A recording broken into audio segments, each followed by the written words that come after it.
오늘은 우물난 개구리라는 제목으로 말씀을 나누겠습니다. 우물난 개구리가 문제들이 있다라고 말들을 하잖아요.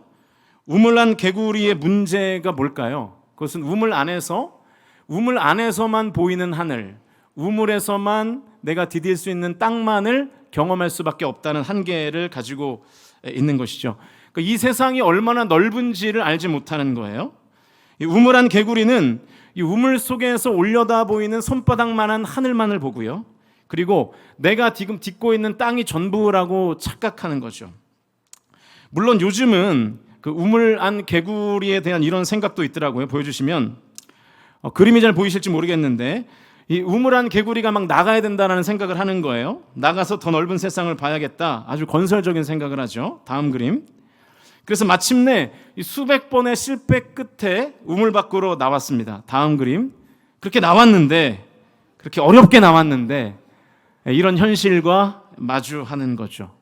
내가 우물 안에 있다는 게 문제가 아니라 뭐가 문제라는 거예요? 내가 개구리라는 게 문제다.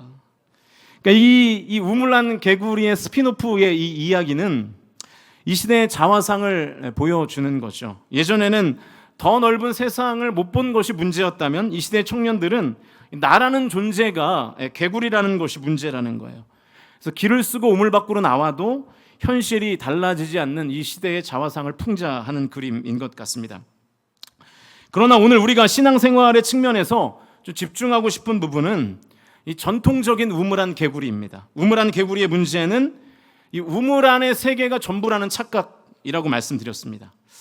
그러나 비록 우물 속에 있어도 이런 착각 속에 살지 않는 개구리도 있을 수 있어요. 어떤 개구리냐면 이 끝없이 펼쳐진 하늘과 땅을 자신의 두 눈으로 확인하고 우물에 들어간 개구리는 비록 내가 우물 안에 있지만 이 세상은 넓고 이 땅도 광활하다라는 사실을 알고 있게 되는 거죠. 그래서 절대로 착각하며 살지 않습니다.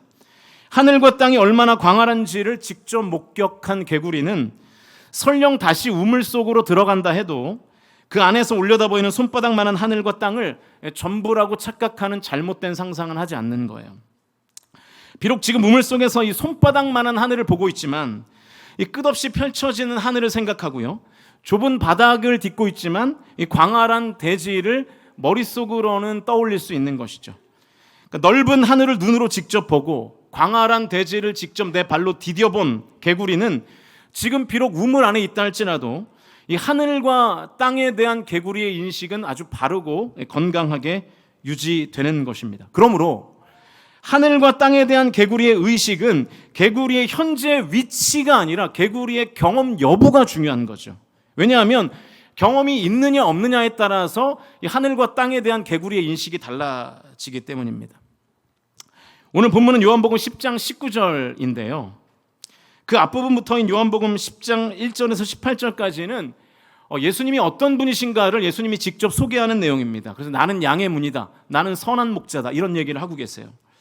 사랑하는 성도 여러분, 예수님은 선한 목자이시고 양의 문이시라는 것을 저와 여러분이 믿으실 수 있기를 주님의 이름으로 축복합니다. 하나님은 저와 여러분을 언제나 선한 길로 인도해 주실 줄로 믿습니다.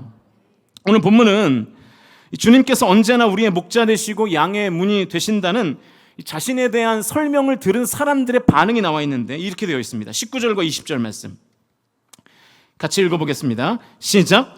이 말씀으로 말미암아 유대인 중에 다시 분쟁이 일어나니 그 중에 많은 사람이 말하되 그가 귀신 들려 미쳤거늘 어찌하여 그 말을 듣느냐 하며, 예수님께서 자기 자신을 나는 양의 문이다, 나는 선한 목자다 라고 소개하셨는데 그 예수님의 소개를 듣고 유대인들은 싸우기 시작합니다.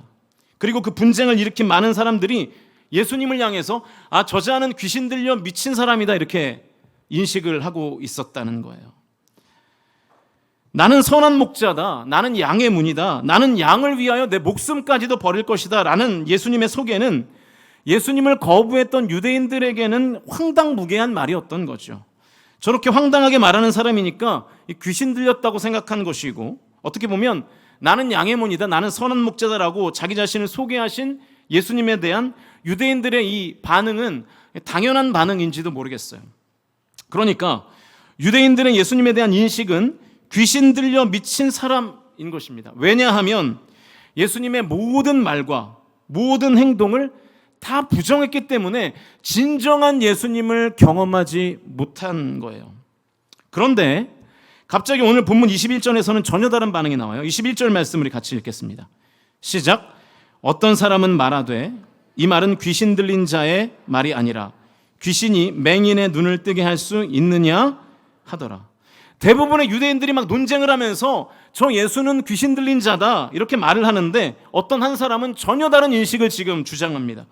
예수님 귀신 들린 자가 아니라는 거예요. 그러면서 귀신 들린 자가 아니라는 논거를 이렇게 됩니다. 귀신이 어떻게 맹인의 눈을 뜨게 하냐? 말이 안 되지 않냐? 귀신은 그런 기적을 일으킬 수 없다는 거죠.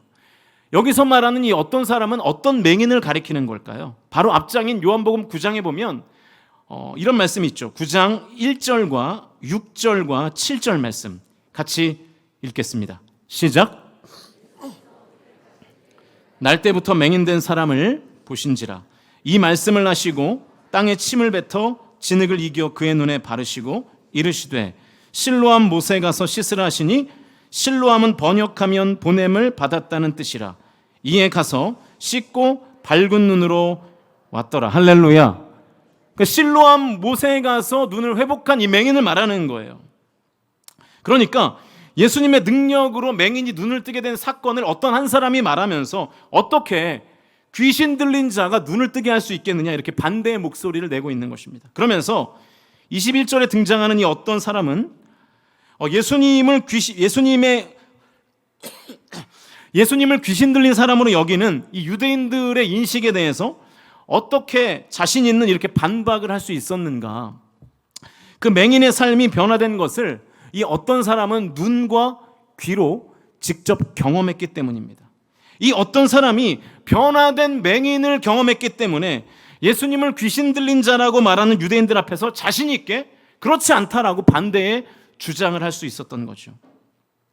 아마도 예수님에 대한 유대인들의 인식을 반박하는 이 사람은 요한복음 9장에 나오는 이 맹인의 치유받는 전 과정을 지켜봤고 그리고 맹인을 직간접적으로 가까이서 본 것 같습니다. 그러니까 이 기득권인 유대인들의 대척점에 지금 서 있는 거예요.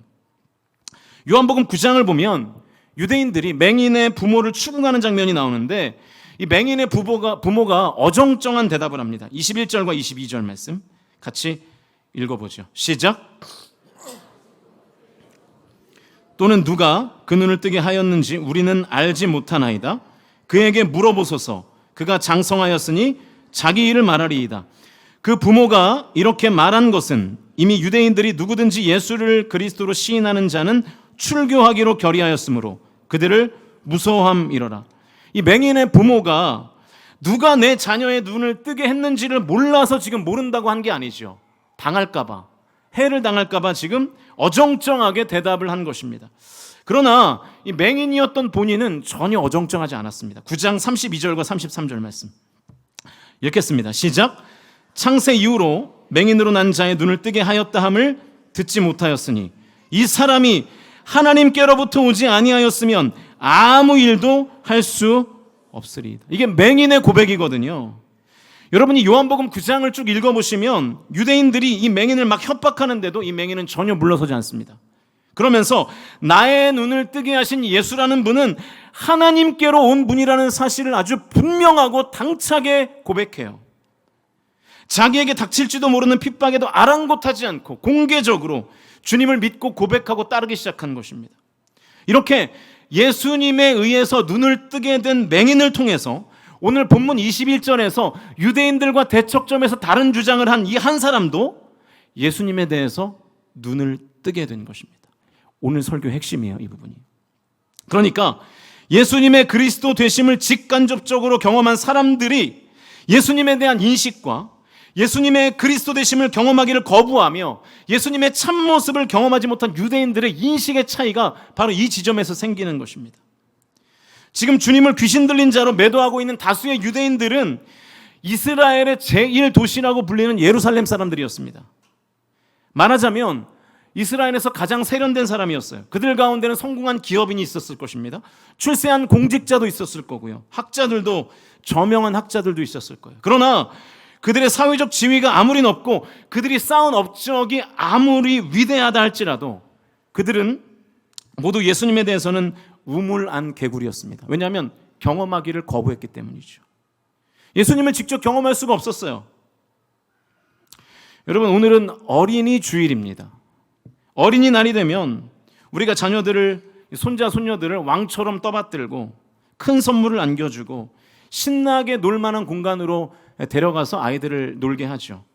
아마 이 예배가 끝나고 나면 그런 일들을 계획하고 있는 많은 부모님들이 있을 겁니다. 그게 잘못됐다는 게 아니고요. 그게 어린이날의 취지인 것은 맞습니다. 인격적인 대접을 받지 못했던 당시의 문화를 바꿔보려고 이 방정환 선생님이 이 어린이날을 제정하신 거잖아요. 앞으로 우리 교회도 이 어린이들을 더욱더 인격적으로 대접하기 위해서 많은 준비들을 할 것입니다. 그러나 성도된 우리는 이 어린이 주일에 하나님께서 나를 믿고 맡겨주신 내 자녀들 앞에서 내가 과연 믿음의 부모로서 바른 삶을 살고 있는지 진지하게 내 자신을 성찰해 봐야 합니다. 여러분, 어떤 부모가 자녀를 위한 진정한 부모겠습니까? 맹인이 오늘 어떤 한 사람의 예수님에 대한 눈을 뜨게 해준 것처럼 자녀로 하여금 하나님에 대해서 눈을 뜨게 해주는 부모가 참된 영적인 부모라는 사실을 저와 여러분이 깨달아 알게 되실 수 있기를 주님의 이름으로 축원드립니다. 그렇다면 이제 우리는 하나님께서 우리에게 믿고 맡겨주신 자녀 앞에서 부모의 의미가 구체적으로 무엇인지 알 수 있어요. 부모는 가정 속에서 눈에 보이는 하나님이어야 합니다. 부모는 자식이 볼 수 있는 하나님의 사랑이어야 하고요. 부모는 자식이 볼 수 있는 하나님의 진리여야 하는 것이죠. 이것이 하나님을 믿는 부모된 자의 책임이고 도리이고 의무입니다. 내가 이 책임과 의무를 다하면 내 자식이 한때 어긋나는 길을 가더라도 좌절하거나 절망할 필요가 없습니다.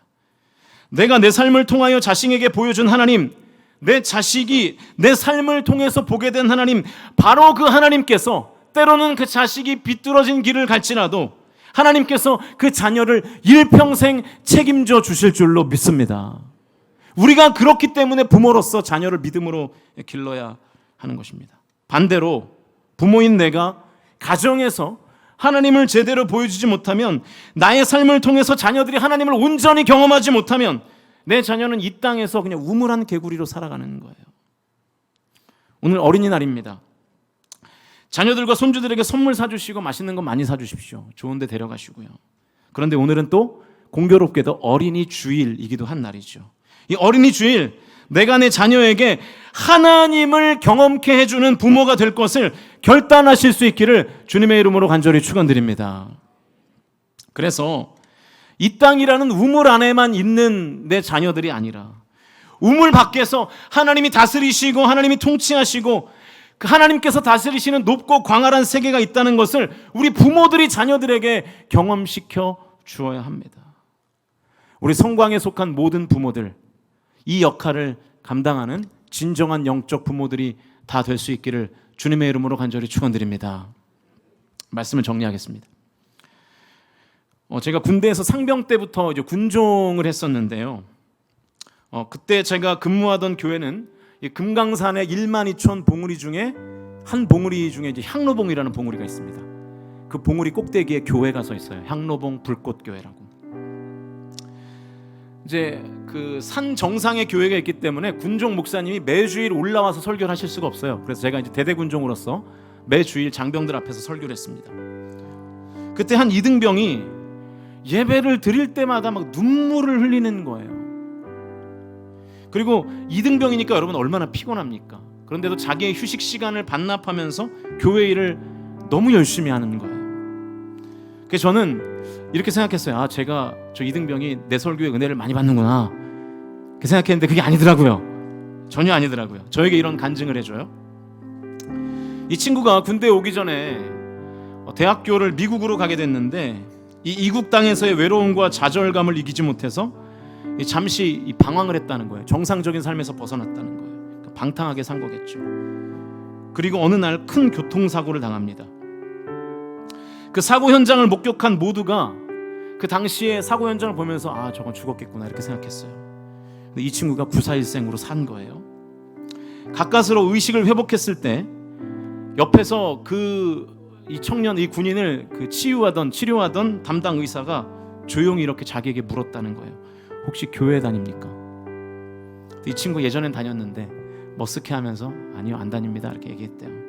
그러자 그 의사가 다시 묻더래요. 그러면 혹시 누군가 당신을 위해서 기도하시는 분이 계십니까?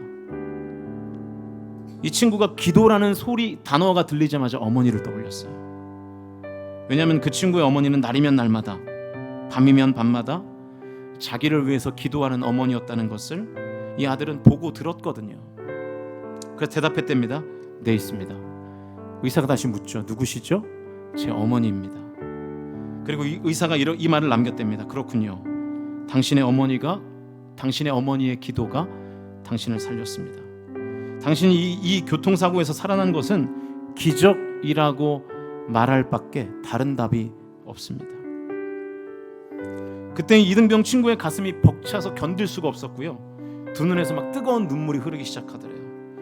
허물 많은 자기임에도 불구하고 언제나 변함없는 사랑으로 감싸주시던 어머니, 밤낮 자신을 위해서 무릎 꿇고 기도하시던 어머니, 그 어머니의 상이 이 이등병의 눈에 보였던 거예요. 바로 그날 이 이등병 친구는 하나님의 사랑의 하나님에 대한 눈을 어머니의 모습을 통해서 경험하게 된 것입니다. 그래서 예배 때마다 눈물을 흘리지 않을 수가 없는 거예요. 이 친구는 그 힘든 군생활 가운데서도 휴식 시간을 그래서 하나님께 드릴 수 있었던 것입니다.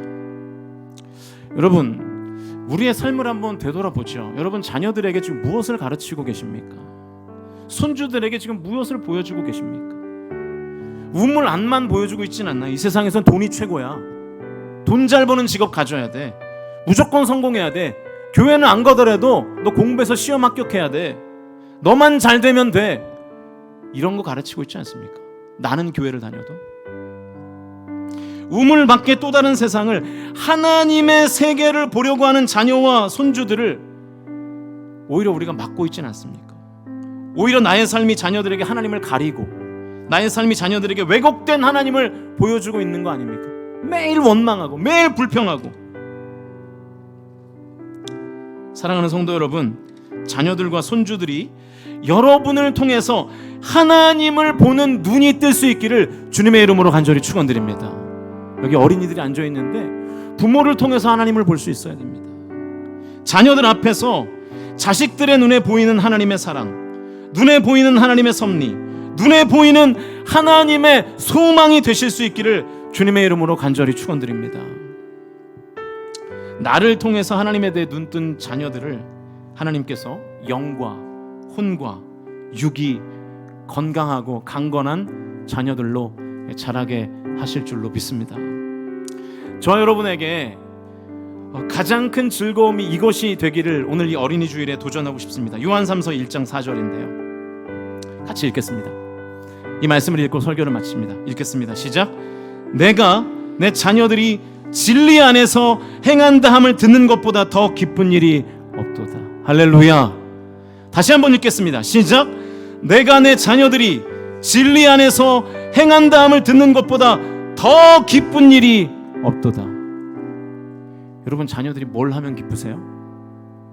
공부 잘하면 기쁘고, 좋은 직장에 취직하면 기쁘고, 거기에 만족하고 계십니까? 그래서 그 세상만 보게 하시나요? 아니, 그게 아니라 내 자녀들이 진리 안에서 행한다 함을 듣고 기뻐하는 우리 성광의 모든 부모들이 다 되실 수 있기를 주님의 이름으로 간절히 축원드립니다.